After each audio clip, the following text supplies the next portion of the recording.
I'm Mark Bouris, and this is Straight Talk. Andrew Hamilton, welcome to Straight Talk, mate. Mark, hello. It's good to be here. So, tell me what the fuck happened. Good question. Police search warrant. Oh, fuck. Next thing you know, the Raptor squad is smashing through my door with a battering ram. I ran upstairs and started flushing drugs down the toilet. But this Raptor squad guy tackled me to the ground. He had his knee in the back of my thigh and he just goes, "Stay down, you fat cunt. You got a tiny cock." I think I needed to have the fall to really appreciate everything. I think I needed that setback. I'm much happier now living with my parents and doing stand-up comedy than I ever was making money as a drug dealer. Andrew Hamilton, welcome to Straight Talk, mate. Mark, hello. It's good to be here. You know what? This was really weird. Yeah. One of the reasons you're here is my younger son DMs me on, believe it fucking not, but DMs me, not, he doesn't send me a message, he DMs me on my Instagram account, from his Instagram account, little clips of you.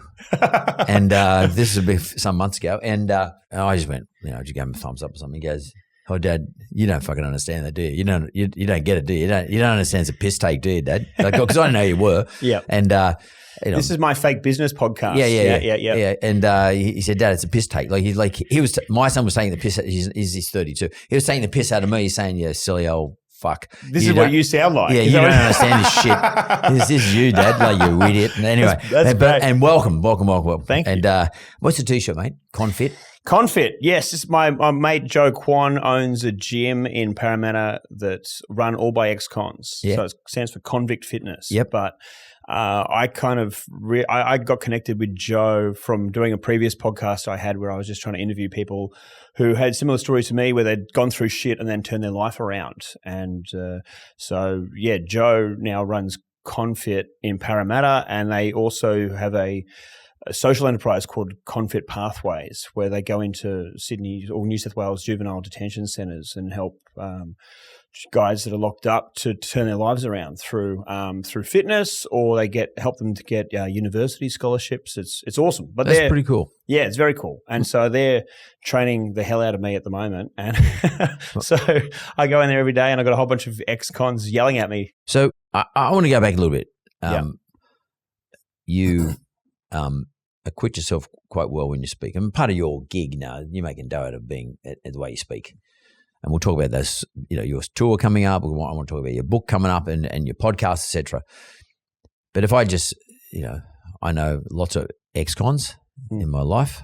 Fortunately for me, I do know them. Yep. I say it's a fortunate thing. I'm lucky to know these individuals. But not many of them acquit themselves very well, one-to-one. And a lot of them had come from shit environments, most of them, in fact, just dreadful environments. Take me back to who Andrew Hamilton was when he was at school. Where'd you go to school? Where'd you live? Grew up in Sydney, Melbourne, Brisbane? I grew up in Sydney. Yep. Yeah, I grew up in Hornsby, and I had a very happy childhood. I was one of 5 kids. I went to a private school. I went to Riverview in St. Ignatius College. So you're a Jesuit boy? Yeah, Jesuit boy. My dad was actually a Jesuit scholastic for almost a decade. He was a student priest before he became a father. Yeah. Well, by the way, most people, Andrew, don't realise that a Jesuit scholar is a thing. Yeah. They're actually quite scholarly in lots of different things, not just theology, but quite scholarly across the board. Right. And you have to do it for over a decade to become a Jesuit priest. Yeah. So, yeah, I think just to become just a standard Catholic priest, it's 3 or 4 years maybe, but for a Jesuit, it's 12, 13 years or something crazy like that. And how old are you now? 38. 38. So were you at Riverview when Emma Costello was there, Father Costello? No. Okay, he was a friend of mine. He was the sort of resident priest there for a long time. He was a good friend of mine, actually. Yeah. And the intelligence that came from this dude was crazy. What he knew about, shit he knew about was amazing. And his influence was mental. Yeah. His influence in politics, his influence in business. They're very good. Very sharp. At infiltrating processes. So you're a kid, North Shore, mum and dad great, family, Jesuit education. You left year 12, I guess. You leave year 12? Yep. Yeah. And 2004. Then what'd you do?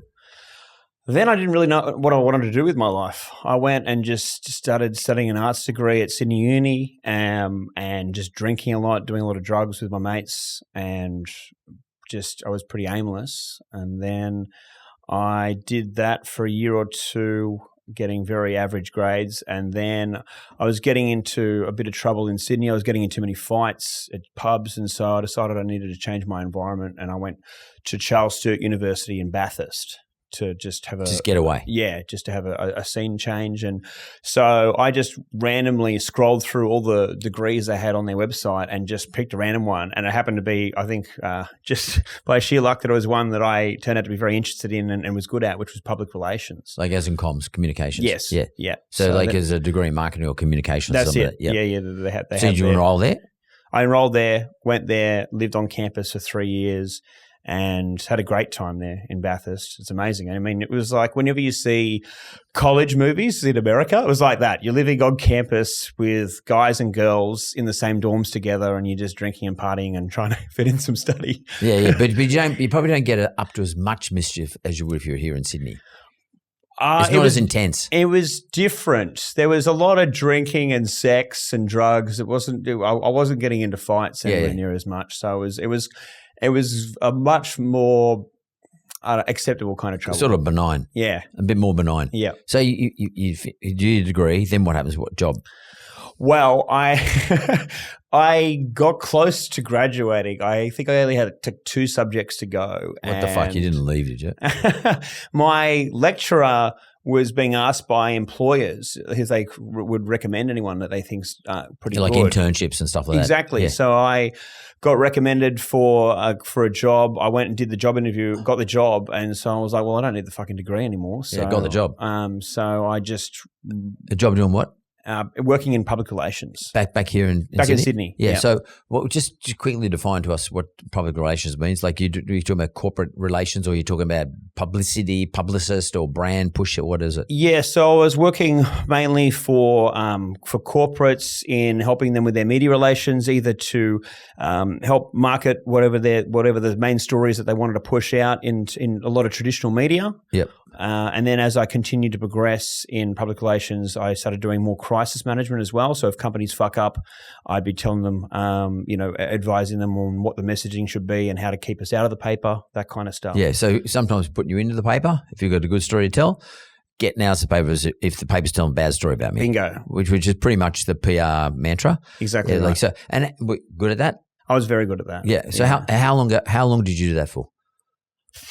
About 10 years. Oh, that's probably most of your life. Yeah. And I'll just probably take you into your 30s. Yeah. Yeah. So a lot of my life. And so I worked at a small agency and then got a gig at the world's biggest PR agency, and I was an account director there, and I ended up getting nominated for best, the 30 Under 30 Awards when I was 27 for B&T 30 magazine. 30 Under 30 means what? It's the B&T magazine have like a list of people in marketing and PR and advertising that are the high achievers that are under 30, and so I won that in the PR category when I was 27. Wow. So tell me what the fuck happened. Good question, Mark.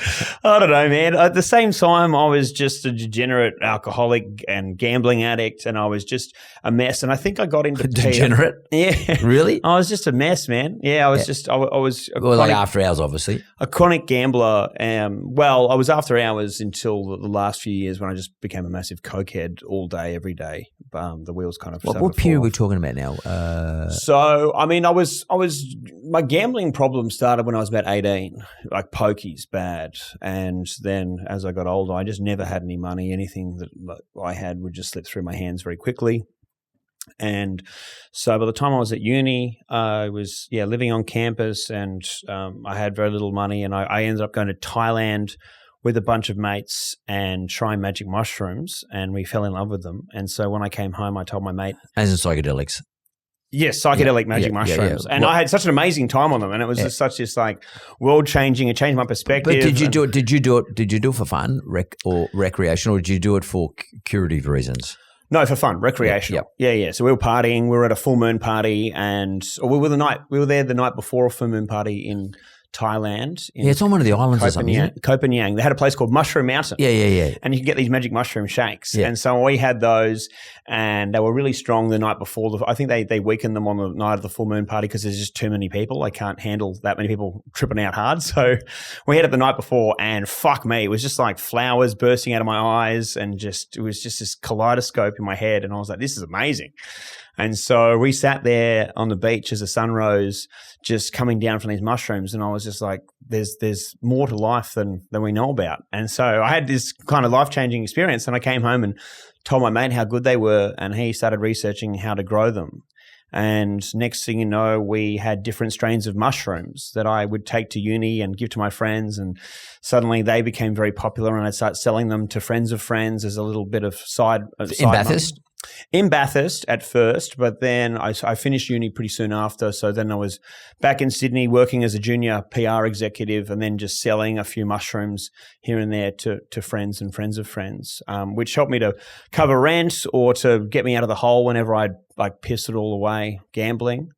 And so that helped me to justify, I think, in my head what I was doing, because I was like, gambling's legal and it was destroying me, and mushrooms are illegal, but they seem to be such a positive thing for me and my friends that I was like, the laws don't make sense, so why would I obey them? Yeah, it's a funny thing that when people do that sort of stuff, that sort of self-justification for their own degradation, like, like you fuck yourself up.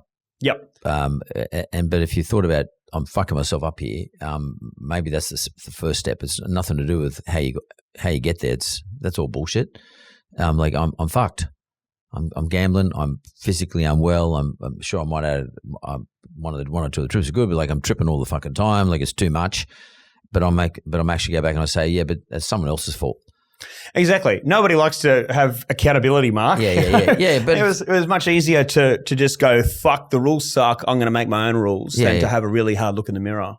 Yeah, because at the end of the day, and by the way, the rules do suck. Yeah. And sometimes the logic is there. I get the logic 100%. But ultimately, you're responsible for yourself. Totally. And what was really important is to be healthy. Yes. And to have consciousness. Yeah, sure. Like I get it, Mike Tyson. I was talking about, like I get it where the psychedelics actually can help you, and every now and then might be worth a thing to do. I get it, but doing it all the fucking time and getting other shit on other shit, and then all the other stuff that goes, all the other degenerate shit that goes with it, fucking gambling, the whole thing is a big cycle, and you just come out wrung out like a piece of shit. Yes, and then you look at yourself. Well, there's no point justifying how shitty the rules are. You're still a piece of shit. You're the ultimate victim. Exactly. And I think a lot of that came down to, it's taken me many years to realize this, I kept gambling because I needed just a distraction from my own life. I needed an escape. Yeah, so it's funny that, it's like, would you call it avoidance? Absolutely. Yeah. I didn't want to sit down and think about why I felt so empty inside. And the reality was because I was living a life without purpose. Even though I was good at public relations and I was doing that for a job, I didn't really want to do it. And I had all these things in my life that I dreamt of doing, and I wasn't doing any of them. And so I think instead of facing that, I was just trying to escape all the time. That's a really good thing to say. That's a good thing. Like, identifying that I didn't have a real purpose that I could embrace. Yep. Because it's not like you had a shit family and, mum and dad were still there, and it's not like you maybe did, but perhaps you're not sort of indicating to me you suffered some sort of post-traumatic stress disorder. Then did you just trying to bandage that up? So it was just about purpose. Exactly right. I think I came from so much privilege and I could have done anything and I chose to do nothing. And so that kind of ate away at me. It's like a guilt. Yeah. A bit of a guilt. Yeah, I think so. I think it was just this such wasted potential, and I didn't want to think about it. I know it's sort of a bit heavy, but like, and you are a comedian, but but a lot of, by the way, a lot of comedians actually sort of have this as part of their life, the heavy shit. I think so. We often joke where you're chatting to other comedians that it's anyone who's well adjusted typically doesn't go well at comedy. It's people that have got really fucked up shit going on. Yeah, no, that happen to be the funniest. Certainly, my experience with comedians, because when I did the Apprentice, Celebrity Apprentice, every series we had a comedian on there, and it was quite interesting to see if you actually sat down and have a conversation like this. Generally speaking, there was some shit that happened in their life, or there was something they were very unhappy about in their life. Yep. But they were fucking good comedians. like ridiculously good comedians. I love the fact that you've identified this purpose, and everyone talks about they have books out on finding my why and all this sort of shit, but having a real purpose on this planet for a thoughtful person is pretty fucking important. I think it's dangerous to live without it. My experience is if you're living without purpose, without a reason to get up in the morning, then you start to feel hollow inside, and then you start to fill that emptiness with anything, and a lot of the time that can be pretty bad stuff. And by the way, we judge ourselves pretty hard too. Yeah. Like, by the way, I'm not someone who's judging you because, I'm fairly old, but I have been through the same stuff, okay? Maybe not as hectic as you did, but perhaps as hectic as you did too. In a I want to hear these stories, Mark. In a totally different period, in the 80s, yeah. And it was a different world those days, but, there was some stuff in my life, and I know, I think anyway, because I come from a really good mum and dad, great brother and sister, great big family, I had everything going for me, university degrees, fucking good income, everything. But like equally, I was avoiding confronting stuff. And my avoidance process was actually substituting things to make me get to a point where I was not unconscious, but not conscious, no longer being forced to consciously think about things. Yes. So sort of pretty much numbing yourself. I was doing that for over a decade, I think, that I was just escaping into alcohol, drugs, and gambling. I can't, and that was both, that was for anything. I would escape if I had a good reason. If I was happy, celebrate. Yeah. Drugs, gambling, alcohol. If I was sad, escape. Drugs, gambling. Did you get excited with it? Not really with gambling. It was I didn't really the care. drugs though. Like you're going out with your mates, and there's a gang, and tonight we're going to get on it. I think not so much by the drugs, but just the social aspect of it was certainly something. There was a time in my life where I couldn't have 4 beers without like having a mental trigger, like, okay, it's time to do cocaine. Yeah, and have another 40 vodkas. Yeah. Because beers don't work anymore.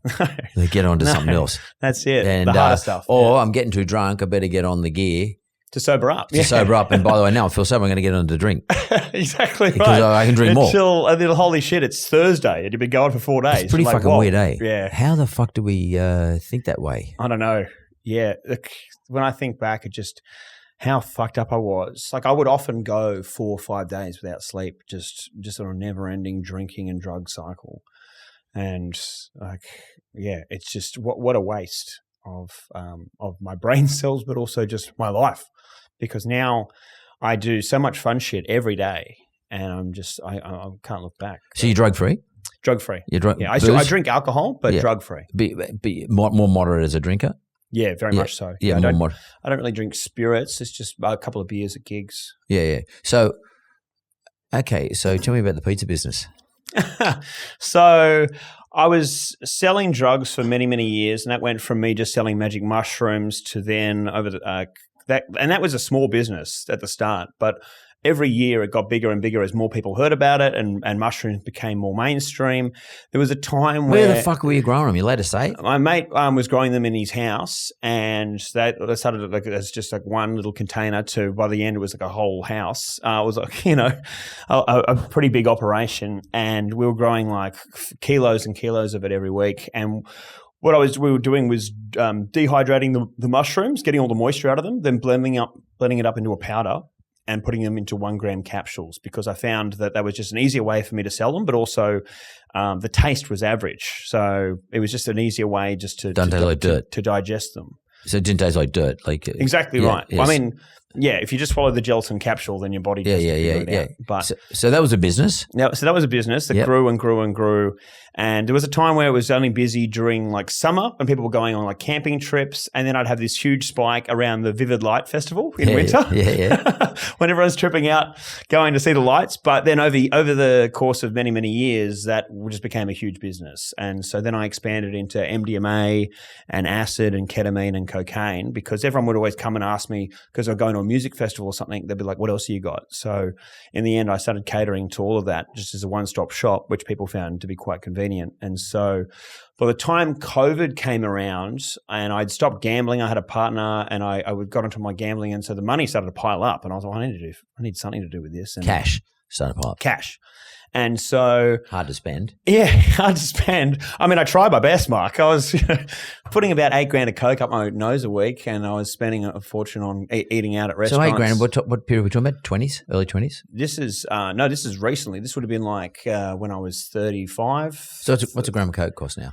Gram of coke is like $300. $300. So and that's not even a gram. That's like 0.7 of actual coke. So $300. That's 3 grams, 1,000, 24 grams a week. Well, I'm talking like wholesale. What it cost to me. So I was doing about 28 grams of coke a week. Fucking hell. Yeah, I wasn't fucking about. So you would have been completely not incoherent, but you would have been completely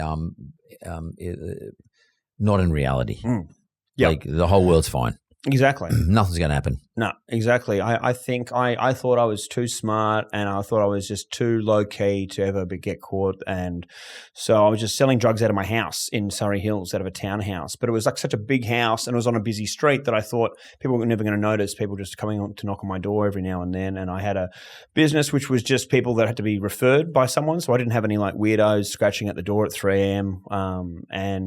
So, the money started to pile up, and I needed something to do with it. And so I'd ordered so many pizzas during COVID, and I didn't like any of them. I was like, I'm going to open my own pizza restaurant. And so I just contacted a mate of mine who's a chef and told him my idea. And then we opened up a pizza bar in King's Cross. What was it called? Called Brooklyn Crispy, which was selling like American-style thin and crispy pizzas. And I had 2 dogs that my fiancée was getting puppuccinos for, like those like dog cappuccinos. And so I was like, well, we should do something for dogs. So we started selling dog pizzas, which was like a nutritionally approved pizzas for dogs. And all the gays of Potts Point have dogs instead of kids. So they'd spend $50 on a human menu and $100 on the dog pizza menu. Serious? It was crazy. But good business. They're actually good business decisions, though. Yeah. I had good ideas. It was just a shame that, it all kind of fell apart. But so what happened? Were you pushing the cash through the joint though? Not really. You didn't do to launder the money. You weren't. It was just to try and make the business a successful business. I wasn't trying to clean the drug money through it. But what I realized was just how much fucking money it costs to get a restaurant off the ground. Yeah, and successfully. You need to run at a loss for quite a long time. I think before that's why I think most people that are running restaurants must be drug dealers or crims, because I don't know, you have to have a big financial runway just to get it to be. That's a very interesting point too, by the way. Like, how do they fund these things? Yeah, a lot of people borrow money against their house or their parents' house, or they go and borrow money from the bank. But you need I think you need to be running at a loss for like at least 2 years before you start to really become profitable. Most small businesses today, don't matter what it is, even if it's not a restaurant, like a lot of them, it's probably 18 months to 2 years is about the period it takes to start to break even. Yep. So you run the pizza joint. I've had plenty of people tell me that like trying to have a money laundering operation through a restaurant was a bad idea. I should have had either a hair salon and you just pour shampoo and conditioner down the drain and say you've done 2,000 wash and dries today, or maybe like a doggy daycare. Yeah. And just say we dog sat 100 dogs today. Would have been a much cheaper operation than trying to run a fucking restaurant. But they were good experiences, I guess, for you too. Yep. Yeah, I was very proud of it. Like in my head, like this is the delusion I had. I was going to open 5 or 6 restaurants. That's the word, delusional. Sydney. Yeah. I was going to open about 6 or 7 of these restaurants around Sydney, and then I was going to stop drug dealing once like these were profitable, and then live off that. Because you wanted to get out of drug dealing, though, did you? Yeah, exactly. I didn't think it was a long-term thing forever, and so I did. In my head, I thought I had an exit strategy, but I also spoke to a lot of guys when I was locked up, and that. I think they would have got to the point where I had 6 or 7 businesses. I would have come up with another excuse to keep drug dealing. I think because it's too easy. You just think it's never going to end. You think you're too clever. You think that you can just keep going. There aren't many guys that actually like set a goal and say, "Oh, this is when I'm out." It's funny. I know I've had discussions with my sons and other people about this sort of stuff, saying, unfortunately, the media, TV, etc., can glamorize drug dealers or criminality, basically, and of the criminals that I've known in my life, very few of them have actually landed successfully. They're either in jail, dead, or desperate. Yeah, over a period of time. Yeah, one of those 3. Not many of them actually turn out any good. Like, and it's never glamorous. Well, usually, none of those 3 are glamorous. That's for sure. Yeah. Occasionally might be one who just skates through, but sort of but it's complete about change, about face. They completely change their life. Yeah. And they might just get through. But always looking over the back of their fucking shoulder, thinking, is someone going to bring something up from my past? Is the coppers going to knock on my door because someone's given me up on something or other? Or is there somebody I crossed who's going to, spray my house with bullets or something? Right. It's a shit go at the end of the day. Yeah. It is. So what happened? You got arrested? Yeah, my house got raided on the 4th of June 2021. I was at home. It was a Friday afternoon. I was high on cocaine. I hadn't slept in about 2 or 3 days. I was watching some Guy Ritchie movie.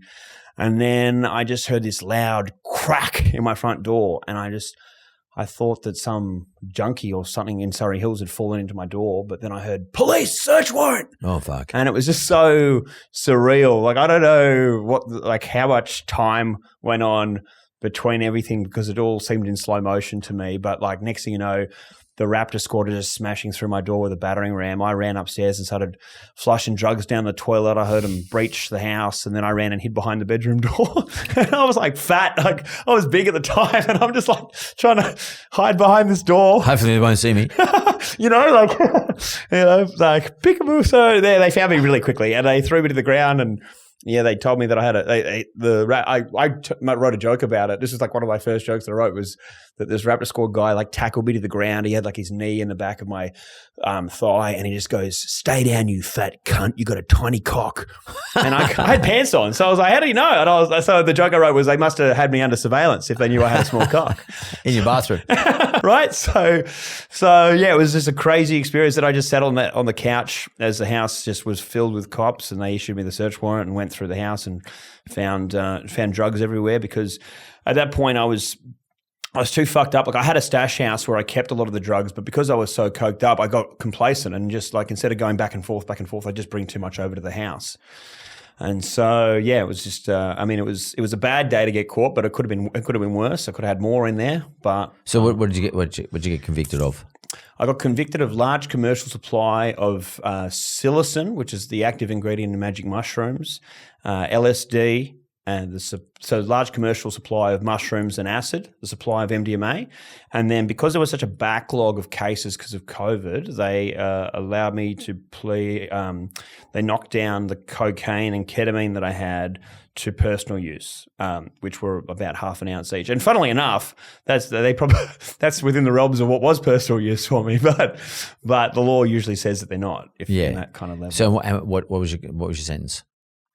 So I was locked up in maximum security remand for like 4 months. I was in Parklea Prison and Long Bay Jail, and then I eventually got granted bail to my parents' place where I was under house arrest. So I wasn't allowed to leave the house unless I was in a company. No ankle bracelet, but the cops were checking regularly. This is bail? This is bail. Yeah. So I was under house arrest. I wasn't allowed to leave the house unless I was accompanied by my parents who were both in their mid-70s. And so when I first saw an ad for an open mic comedy competition and decided that I should go and start doing open mics, I had to bring my mum along to the shows. And so, as part of your bail conditions. Yeah, well, I had to bring her to the show, and then I had to ask if I could go in early because I had to get home for my curfew.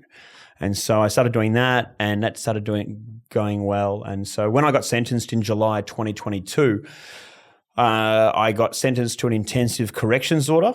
ICO, and so that I'm essentially doing a prison sentence in the community right now. You're on parole, basically. Basically, yeah. So I have to get permission to leave New South Wales still till Christmas this year.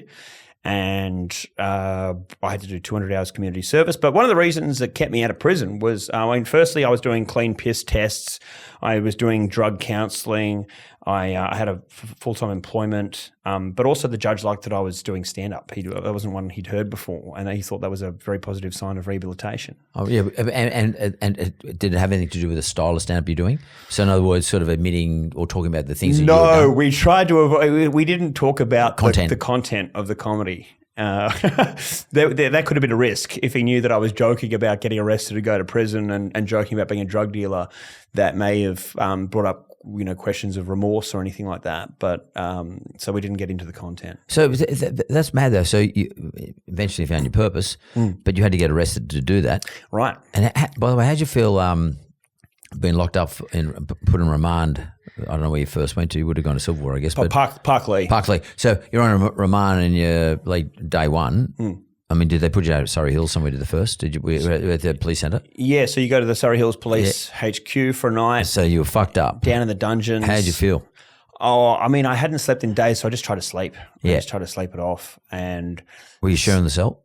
I was sharing the cell with a few other guys. And Was that confronting for you? not really. I think that what I've discovered about myself is that I'm quite resilient. That, you don't really know what you've got in you until you get tested. And so I've found myself okay in all those situations. I was just like, look, this is what's happening. Just we'll deal with it one step at a time. Yeah. And so I was still deluded though. I thought I was going to get bail. I thought I was going to front court and just get bail that day and go back straight to drug dealing. Really? Yeah. I thought I'll get some new stock and I'll be back on the street and bang, bang, bang, start making moves.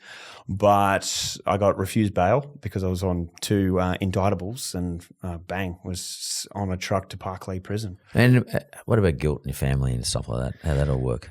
So, yeah, I had my first phone call with my parents. I think it was like my second day at Parklea prison. I was able to make a phone call to them and that was hard. Like it hit them really hard. And my dad told me that my mum had like fainted. I think she was having some health issues, but this didn't help. That just exacerbated it. And then they said to me that they thought me going to prison might be the best thing that's ever happened to me. Yeah. And what did you think about that? I thought that they were probably right. Oh, really? Even though, yeah. You didn't resent that comment? No, I didn't. I thought maybe they were right. And so it turned out, over the next few weeks as kind of my fiancée dumped me when I was in prison and mates became more and more flaky, that the only people that were constant there was my parents. And so I spoke to them every day on the phone. And I think that this kind of the stress of this really brought us closer together, and I guess healed the gap in our relationship that had been me being an unreliable drug addict for so long. Were you like the black sheep of the family, or? My brother certainly had a fair crack at it, but yeah, I think I'd probably be considered. He would be dark grey. I'm the black sheep. Yeah, yeah. So you eclipsed him. Yeah. Well into. So I think you did a skit, or you do a skit around the meals in jail. Yes. Tell me about that. Well, when you first arrived in prison in 2021, it was during COVID, right? So you spent the first 2 weeks in quarantine. So I had no TV, nothing to read for the first 10 days. And so for me, having just been pinched and coming down from drugs, I was in a really negative headspace, and I had no escape. I was just stuck in my own thoughts, like, you fuckhead, what have you done? And so as soon as I got a pencil and a piece of paper, I just was like, I need to just have some kind of constructive outlet. And so as a foodie and I just thought, and a strong writer, I thought this will be entertaining to just start to review my prison food or my lunches and dinners, like, do a review as if I'm going to a restaurant or something. So I just started scoring them out of 10 on like an adjusted prison scale, because I was like, this is prison food. It's not the real world. I need to be a bit more generous with the scale.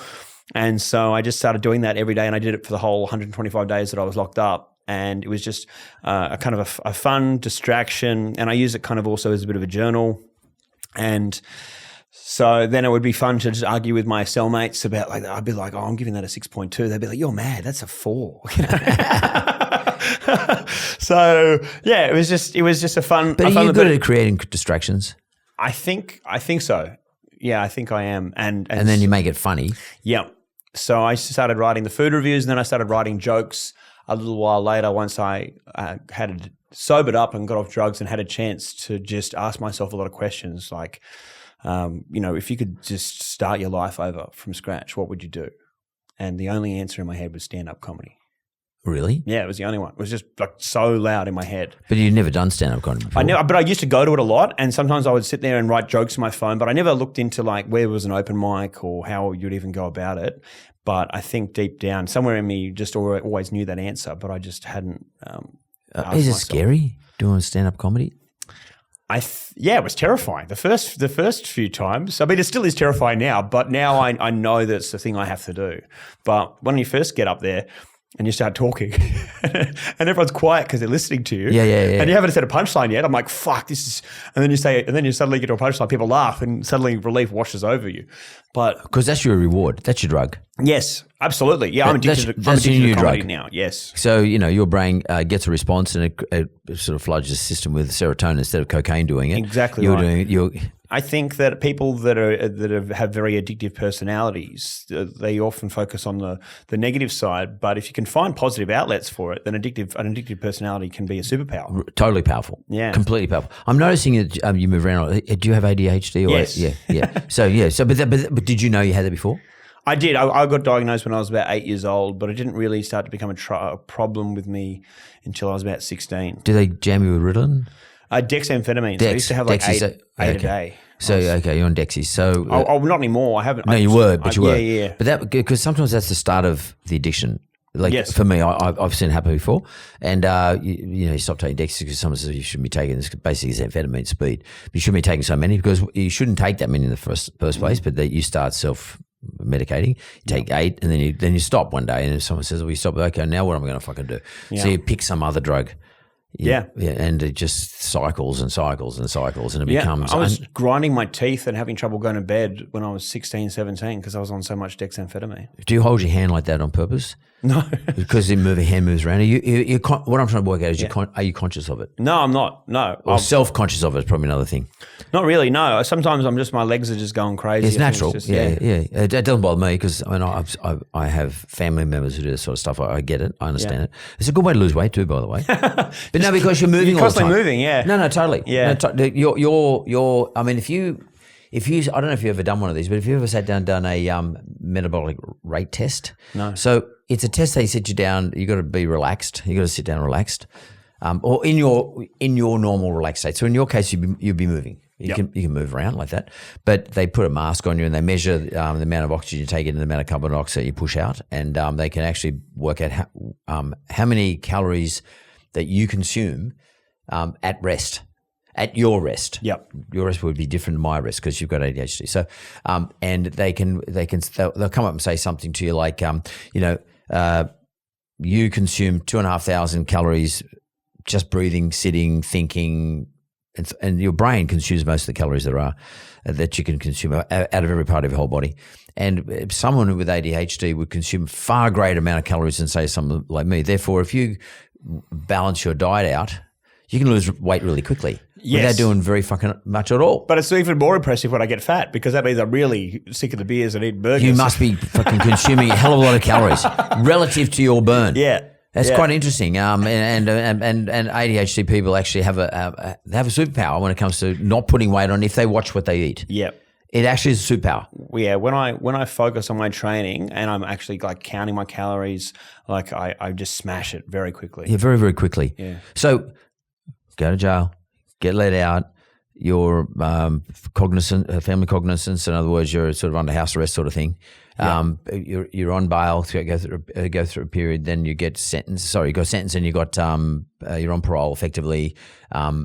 You've built yourself a new business. That being, well, there's a few parts of your business. So tell me, it's just not just stand-up comedy. Talk about the podcast.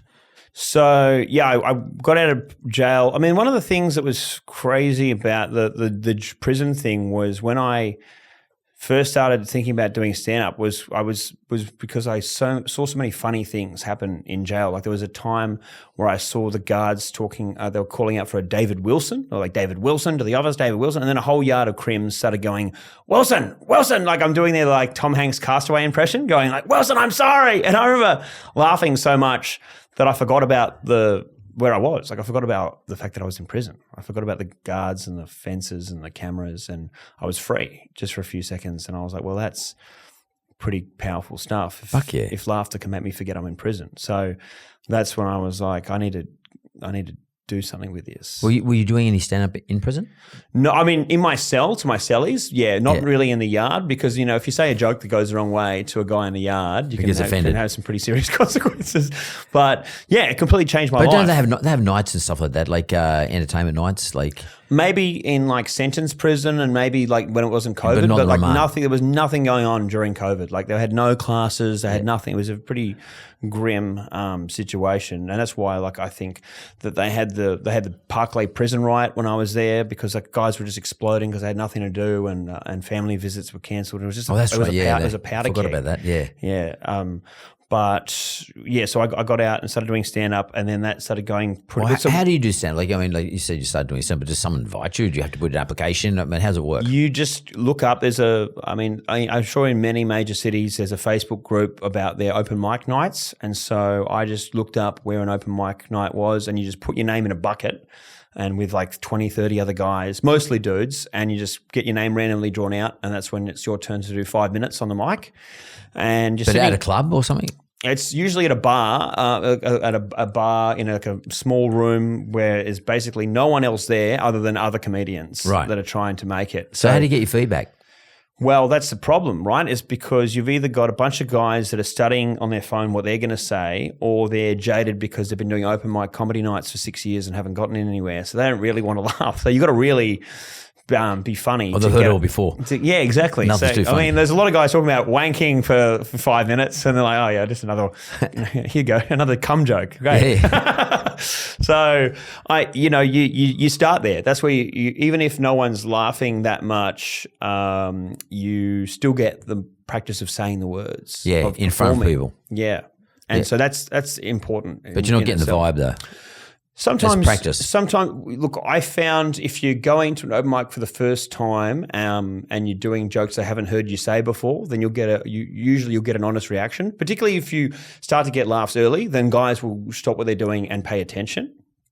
But I found soon that what I realized was that in the open mic world, you go to 4 gigs or 5 gigs a week, it's all the same guys at every gig. So if you're telling the same jokes 4 nights a week, then they're not going to be laughing as much by the 4th, 5th time. So it sounds like a startup world, where they're always meeting up. The startup world, all the startups, business startups, they're all going, oh shit, there's a Google conference on, we'll all turn up, or there's some other thing on, we'll all turn up, and there's the same dudes all the time, and girls or guys. It's the same gang. Must be so many of these subcultures where it's just the same people going to everything, right? And so what I found was the only way I could get a reaction out of these guys is if I wrote a new 5 minutes of jokes every couple of nights. So I was just like writing, performing, like trying new stuff all the time. And I think that made me a better comedian very quickly because I was just constantly writing new stuff. And so I went and did an open mic comedy competition, which is Australia's biggest one, called Raw. And I got through to the state final of that, and then I got how much time was on stage for that? You get 5 minutes. For only 5 minutes. Still 5 minutes. Yeah, and then so you perform at the Comedy Store, and I got through to the state final, which was pretty crazy because I'd only been doing comedy for about maybe 4 weeks at that stage. And wow. So it was awesome. And so I got to perform at the Comedy Store in the state final, and I didn't get through, but that was enough for me to open the door for me to get an opportunity at Better Gigs in Sydney, which was rooms where it wasn't just you performing in front of other open mic comedians, it was proper audiences, which is what you want to do, right? Yeah. And then suddenly I had all this stuff that I was able to test in front of a proper audience, and then you're getting genuine laughs. And do you get gigs as a result of that? So like paid gigs? You do. That's still quite slow. Most of the time in Sydney, or in a lot of towns, you're doing 10-minute spots for no money, just because you have the privilege of being able to test out your material. I was going to say, you're doing that for audience. Right. To build audiences and to test audiences. Exactly. So it's like practice. Exactly. So now I get both unpaid and paid gigs. Paid gigs, I'm doing my best stuff because I'm getting paid to do that. But at unpaid gigs, I'm just running a whole bunch of new stuff. I'm doing whatever I want to do just so that I can make it a learning. I'm getting something out of it myself. Now tell me about the podcast. So I have a podcast that I do with 2 other comedians, Dan Muggleton and Tom Whitcomb. And I think we just saw that there was just not that many podcasts by comedians in Australia. Is that right? Yeah, there aren't that many.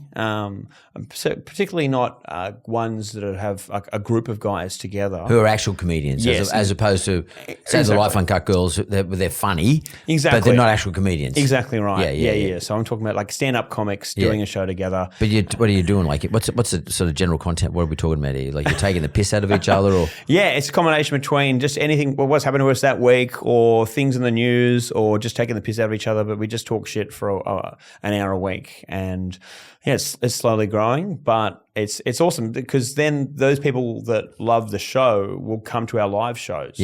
Which is awesome. There's quite a few people that listened to the podcast that went and saw all three of us at our live shows this year. So that's the dream, is to, have people. It's to build an ongoing comedy relationship between people that only get to see you live once a year and people that want to hear about what your funny take is on various things throughout the week. politics? Are you playing into that, or Not really. I mean, you're taking off piss out of Trump or Biden, or Sometimes, but it's not really. what do you really? Where are you going with it? What do you normally do? Is it situational? What are we talking about?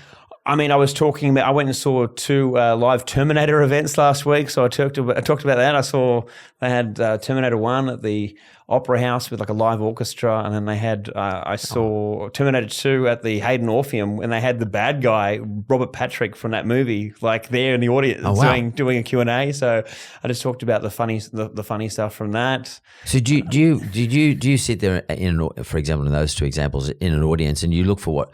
You're looking for what you think is you can make humorous, or are you taking something out of it that actually is humorous? You just see the natural humor in it, yeah. So there was like a guy that was so excited to ask Robert Patrick a question about when he watched the premiere of Terminator 2, whether he knew like that he was part of something that was going to be so historic and special. And so then Robert Patrick said, "Oh, not really. I was just there stoned with my friends," and was just like, "Oh, cool." And so like the humor was in seeing this guy who'd obviously spent so much time and he was so excited to ask this question, and it was such an underwhelming answer. I was like, "That's amazing." But see, that's an interesting skill that you have, that you can see that humor.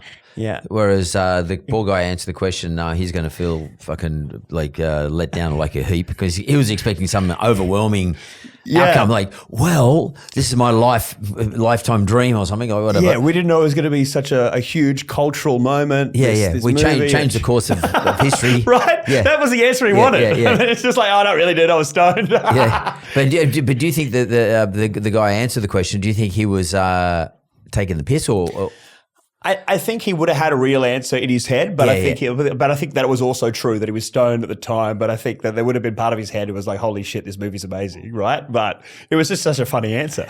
Yeah, that is fucking hilarious, because I can imagine the guy sitting there very nervous about asking the question for a start, like getting really nervous. Totally. Pick me. He's been thinking about it for days, right? Yeah, fuck yeah, pick me. You're like, oh fuck, I got picked. Here's my chance, and you probably would be a little bit shaky on your voice, and then you just go. Your fucking shoulders are dropped forward. So you're doing a tour. There's a tour coming up. I am. What's that all about? So this tour is, I'm doing my debut show, which is the show I did last year at the Melbourne Comedy Festival. So at the time I signed up to do Melbourne Comedy Festival, I had maybe 20 minutes of jokes that I thought worked. And when you do a comedy festival, when you're doing a solo show, you got to do, they say an hour, but it's usually about 50 minutes of material. And so I am such a good person with a deadline. I was like, I'm just going to put my hand up to say I want to do this, and then I'll hopefully figure out another 30 minutes of material. And so you apply to the festival to try and get a room run by the Melbourne Comedy Festival. I got rejected for one of those, which is quite common when you're a nobody. And so they have a bunch of other rooms that are just run through the festival, kind of not by the festival, but are available. And so for those, you've got to pitch yourself, right? So I tried everyone. You pitch in the room, or you pitch to get into the room? You're asking someone who's booking that room whether you can be part of their lineup for the festival. Right. And so I got rejected by pretty much everyone. The only one that said yes to me was a small cocktail bar, and they offered me a time of 10:40 at night, right? 10:40 to do 16 shows. Fuck that, I'll take that. I was like, I'll do it. I just want to be there. 16 shows for 10:40, 16 days. So I'm doing over the course of 3 weeks. I'm doing 16 1-hour shows. Yeah, at 10:40. At 10:40 at night. In a cocktail bar. And so I'm doing on a Monday, Tuesday, Wednesday night. I'm 10:40 night. And so I thought, fuck, this is going to be hard. But it turned out to be a blessing in disguise because I was the only show, I think on a Monday, Tuesday, or Wednesday that went on past 9:30 at night. So for anyone looking for late night comedy, I was the only option. And so the show was called Jokes About the Time I Went to Prison. I thought because I'm a nobody, and I guess my PR background, I was like, I've got to just put it on the label, put it right on the can. What is it? And so I think people are drinking. They're out at night. They're like, oh, do you want to go see some idiot talk about prison for an hour? Yeah. Turns out people do. So people turned up and I started doing the show. The first night I had like 5 tickets sold and then 17 people showed up on the door. And so I ended up doing the show in a room that could only fit about 40 to 22 people. And I was like, and it was amazing. The show went so well. And I was like, I am going to kill it here. It's going to be so good. And then the next night I had 4 tickets sold and I'm like, okay, that's fine. People were buying the door. No one else turned up. So I did the show to 4 people and I was like, wow, okay, this is comedy is going to be a roller coaster. But over the next few weeks, word started to spread. I got some reviewers in that gave me some really good reviews and I ended up getting nominated for Best Newcomer at the festival. And off that's completely changed my life really, because now I get to tour around the country as a professional comedian. And like now I've just finished doing the festivals this year with my second show and I had fantastic numbers. We were sold out most nights and it's crazy. So the tour you're going to do now? The tour I'm going to do in August. Is your tour though? Running? It's just me. Yep. Yeah, it's just me touring around to about something crazy like 24 towns around Australia. Give me some examples. Where are you going? You like Tamworth or that type of regional areas? I'm going to Newcastle, Albury, Bunbury, Western Australia, Perth, Brisbane, Gold Coast, Sunny Coast, Toowoomba, Darwin, Launceston, Hobart. I'm going. So how do people find out about it? Like where do they go to book it? So alist.com.au is the website, or I've got it all listed on my socials. I'm very fortunate that my socials have like blown up crazy. I'm going to talk about your Instagram or your socials in particular. Yeah. Yep. But so the show, I'm doing my debut show around the country because most people haven't seen it, and I have a book coming out at the same time. So I'm going to be taking the book on the road to sell at the shows as well. And what's the book about? The book's about my crazy life. It's about me being kind of an aimless person that fell into drug dealing and how that escalated and my time in prison and how that became such a life-changing experience for me and turned me towards comedy. So it's called The Profound Benefits of a Stint in Prison. So it's sort of like an autobiography. It is, yeah. Exactly. Of you. How much of that is therapeutic for you? Like how much of that is like selfishly done? I don't mean in a bad sense, but like therapeutic for you to sit down and actually write about what you have and haven't done? The book and comedy have been hugely therapeutic. When I first started doing stand-up, it was because I was pretty angry. Like I wrote from rage, right? I was so lost and confused and angry, and the only constructive outlet I could think of was to take the piss out of myself and my dumb mistakes. And so to weaponize that and kind of own it, own my dumb life and mistakes, and just get up on stage and be like, "Hey, I'm an idiot. This is my dumb life." I found so cathartic and empowering, and so the book was similar. It started just as, I guess, a glorified diary, just me trying to put on the page all the steps that had led me here. And so when I started going well at comedy, I had a few publishers reach out to me to say, "Hey, you should consider writing a book." And I was like, "Well, you're funny you say that. I've written most of one." And so that made that whole process a lot faster. But do you ever worry, does it ever get, because a lot of people would feel this way, I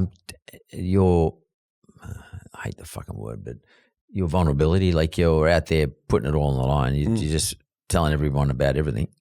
And to some extent, you don't give a shit. Yeah. Maybe you don't give a shit. I'm assessing that. Does it ever bother you that everybody knows everything about you? Like, and maybe do you ever think to yourself, well, wow, they know about my mum and dad's kid and my brother's brother, and one day you might be a father yourself. You married, you got kids, but no. Like I said, one day you might have your own kids. Do you ever worry about that? I don't think so, because I'm not convinced when you say I don't think so. When I was sat in prison and I I started thinking about my two options. I could either get out and go back to like a white collar job and hopefully pretend like it never happened, or because at that point there was only one article about my arrest and time and me being locked up that was in the Daily Mail, and I was like, well, who the fuck reads that anyway? So I had that. Sorry, Daily Mail. They'll write about it now. I'm good friends with them now. Yeah, they like covering me because I'm such a weird fish. But I was like, well, I can either go back to my normal life and pretend this never happened, or I can do the complete opposite and just own the fuck out of it publicly. And some reason in my head, I was like, that sounds so crazy. I bet it'll work. And it has. And so I thought there was part of me which was like, surely I'm going to get booed off stage and have people like hate me for this. But I've had so many people, particularly older people that I thought would be shocked by what I'm talking about, come up to me afterwards and be like, great stuff and amazing that you've turned your life around. And so it's a good redemption story. I get so many messages from people who have found something in me talking about my life that's resonated with them. I had one guy message me to say that he got out of prison and just went on with his life and never talked about it and no one knows about it. And seeing me own it has inspired him to go and do public speaking courses so that he can start to talk about the mistakes he made that have led him here. And I thought that was really cool. Yeah, well, gosh, it's funny. I was just thinking about something you said, the Daily Mail. I was thinking about something. There's not that much of a gap between being angry about a situation or seeing a situation being funny. I mean, you seem to be able to actually lean into not being angry and seeing it as a funny outcome. Well, I think, if you break down the things that make you angry and also like how people act when they're angry, a lot of it, if you just stood back from it, can be funny, right? It's like Bill Burr is one of the best comedians in the world, and he's like just got this hilarious rage, right? So I was like, I can either use this anger in a really unconstructive way and probably get myself into more trouble, or I can use it in the best way I know how and quite an Australian way and just use it like to take the piss out of myself, right? And so talking about the Raptor squad raiding my house and being on the prison transport truck and just like me trying to figure out my prison and going on dates when I was on bail, like all this stuff from my dumb life was funny, and people agree. No, you chose to just see the funny side.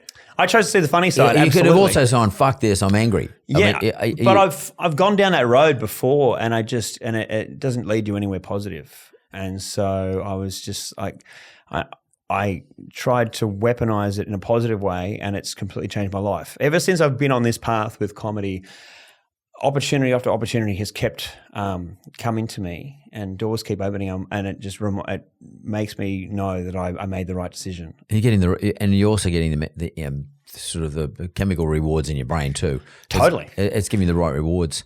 I mean, you do find there is a law of diminishing returns when you're doing the same joke the 200th time. Yeah.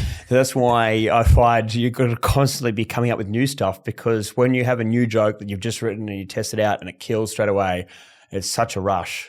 Yeah, well, and it's funny you're talking about Daily Mail and that's sort of the difference between rage or anger and comedy. Many years ago, I've been in a gym down the road here, and I was walking. There's a market up here at King's Cross on Saturdays, and I thought I'll walk up there and I'm going to get a juice and shit like that. Anyway, so I'd got changed, put a pair of shorts on the summer, t-shirt on, pair of sand shoes, walked up, and I was walking across the road, and I thought I saw this dude taking a photo of me, and so I walked down a bit further down the cross, and I confronted him. I said, "Mate, what the fuck are you doing?" He said, "Oh, no, I'm just a photographer. I'm just taking photographs of the architecture around here." And I said, "Yeah, but mate, like, you sure you didn't take a photograph of me across the road like that?" Anyway, I didn't think much about it. And the next day, my kids fucking started texting me, and they've been reading the Daily Mail. And there's a photograph of me walking across the road with angry fucking face. I'm looking at this dude, right? Yeah. A real cranky look on my face. But the funny thing, my fly was undone. It was completely agape. It was completely agape. And that was what the photograph he was taking. He was taking the photograph, like, there's my Bouris fucking walking with his fly undone. And I was angry with it, but my kids thought it was fucking hilarious. Yep. And there's not much difference. Like, my response is fuck him, I want to punch him in the head. But looking back at it now, do you But find now I think it's funny. It's hilarious. And he's right. It was a funny outcome. Like I mean, exactly the same, Mark. Like me, when I got raided and this guy told me I had a tiny cock, it wasn't funny at the time, but it was when I was locked up. I'm like, actually, that's hilarious. Yeah. You know? And do you think he said it to you to be hilarious? Do you think he was having half funny? I think these guys that raid, like the Raptor squad, when they're raiding, they're so pumped up on Red Bulls or whatever the fuck they take, and they're so used to going into places with guys that got weapons and stuff like that. They just got they're so pumped up that when they find the bad guy, right, they want to mouth off. I think that's it. They're like, fucking stay down, you motherfucker. So they just say anything. And they probably go back later on, talk about it, say, I told him he had a small cock, and they'll have a good laugh. They probably, how many times has that guy been sent my clip of stand-up? Being like, exactly. That's his best joke now. So, okay, so where do you see yourself going? Like, I mean, you make money out of this? Is it giving you a living? I mean, you're not making the same money you make when you were selling drugs, but... Yes, I'm not making drug money anymore, but I'm making a basic living out of stand-up now, which is fucking hard to do. Yeah. And I've only been doing it for 2.5 years. So, there are guys who are 10 years in that are barely making a good living out of stand-up. It's hard. But because I want to ask you about that, because like before you were a drug dealer and you're making shit like that, you had piles of cash and shit like that. How do you reconcile those two? Like you work so hard. I mean, sure, there's a lot of enjoyment out of what you do, but you don't make much money out of it. Yep. How do you reconcile the difference between the two? And do you? I think that money earned from hard work always feels a lot better for starters, but also like I'm cool with it because last year I did stand up and I made fuck all. This year I've made a bit more, and next year I'll make even more than that. And so I can see that there's a clear trajectory here, and I love what I do. It's my favorite thing in the world to do. So I'm not too worried about the money because it fills me, right? It's the most fun job I've ever had in my life.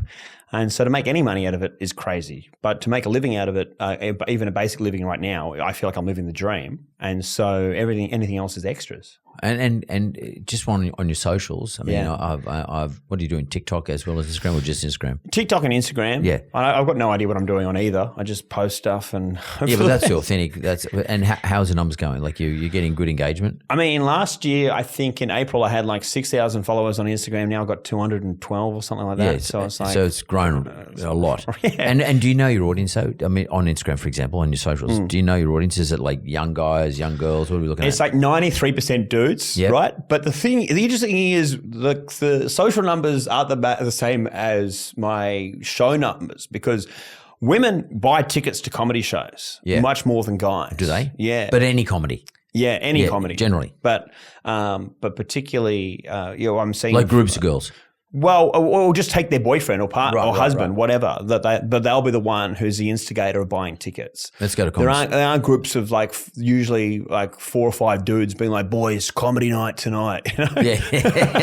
Fellas, get the lads. We're doing stand up. Like they go to the pub. They watch sport. Let's go with State of Origin. I think the arts is gay, so it's like okay. So that's fine. But it's just it's interesting that there's that skew on social, but then that's not it's certainly not the skew at a live show. Right. So your social is your social, given that you got a couple 100,000, is that about sort of trying to sell something through that? Like, I mean, how do you you use the word weaponized comedy, but how do you commercialize something like that? Yeah, I think it is, even if people don't necessarily follow me, me putting stuff out on social media that's gone viral has certainly helped with recognition of my face, so that when there's ads out, either posters or digital ads, they're like, oh, that guy's made me laugh before, and he's doing a show. My son sent me a thing of you. Exactly. So then people take a punt far more if they know your face and you've made them laugh before than if you're just putting a poster and they've never heard or seen you before. So I think I believe that all these things have to be connected. And you build up over time. Exactly. And they'll at some stage they'll interconnect. Yes. Or they'll overlap each other, and you'll get some benefits from both to the other. I definitely know that there are people that so I used to be part of this comedy channel called Yeah Mad, which was the fastest growing comedy channel in the country, and that brought a lot of people either to my social pages or to live shows. So that's been a huge driver of it. And so we're about to start a new comedy channel. Me and a bunch of the guys that were on that previous channel, we're going to start that again in the next month or so. And so I imagine that that'll grow very quickly, and that'll be a driver of people coming to live shows as well. But that's a collective of other comedians, though. So, I mean, how important is it for comedians to hang out together? To lean on each other. I mean, there's plenty of amazing comedians that are very antisocial. So no, I know some. So I don't know. I am such a social person, and I try to introduce myself to everyone that I meet in stand up, and to help them in any way I can. And I think that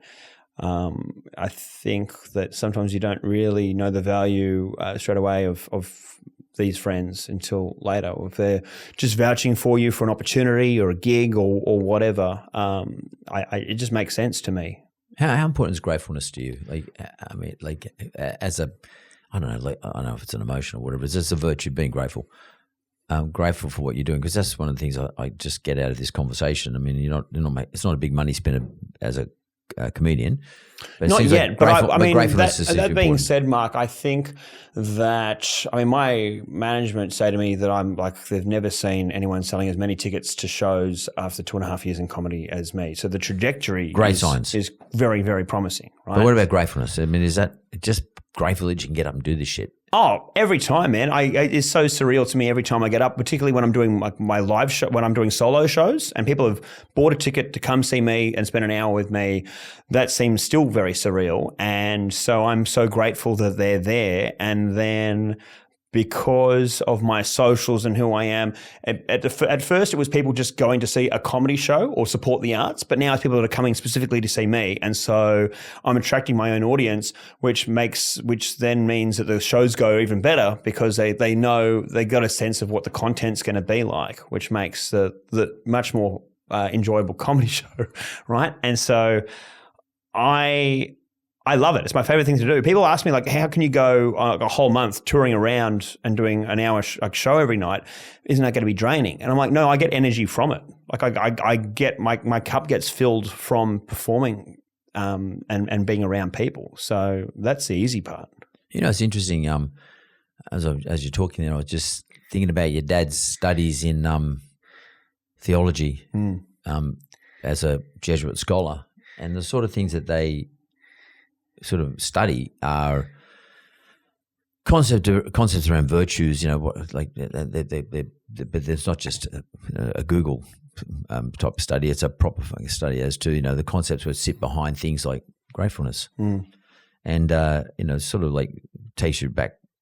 You're taking yourself back, maybe unknowingly, right back to the sort of things your old man studied as a potential Jesuit deacon to become a Jesuit priest, which you never did, fortunately for you. Yeah.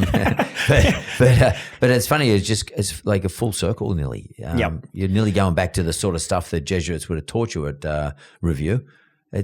I'm not getting all weird about it, but I'm just saying, like, it's a full circle for you. I think I needed to have the fall to really appreciate everything, though. I think I needed that setback. I hope that people can find a way to be on the most positive path without having that fuck up where it all falls to shit. But from my experience, for a lot of people, it isn't until that happens that they really figure out what their priorities are in life and start to live their best life and appreciate things the most. Whether that's a marriage breakdown or a job loss or a health concern or for me going to prison.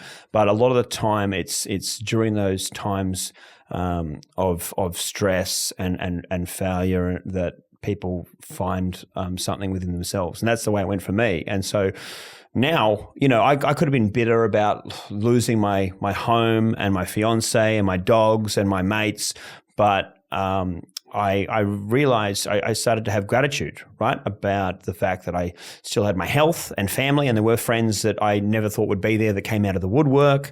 And now I'm on this amazing positive path with comedy, and I'm much happier now living with my parents and doing stand-up comedy than I ever was making money as a drug dealer, which is crazy, right? Andrew Hamilton, thanks very much. That's a pretty cool, very, very cool story. Thank you.